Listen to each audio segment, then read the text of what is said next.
branching out again with a book. In this case, The Pocket Guide to Essential Knots. Let's check out the ISBN if you're curious. Build quality is not its strong point, at least manufacturing quality, I should say. So on the back here, it's not perfectly rounded. Try to open it up. There is some definite tension.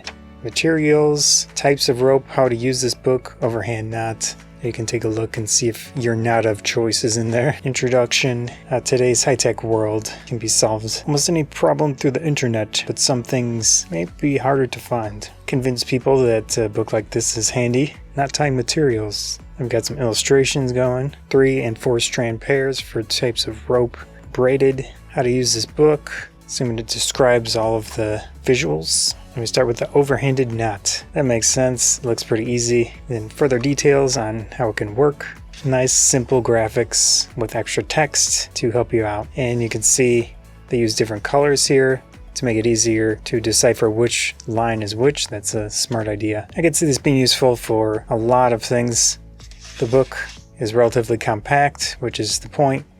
I actually wish it were a little bit smaller so it could more easily fit in normal pockets, but you get the idea. That was a look at that Pocket Guide to Essential Knots by Peter Owen. It's got a photography bonsai and tech, I suppose. Thanks.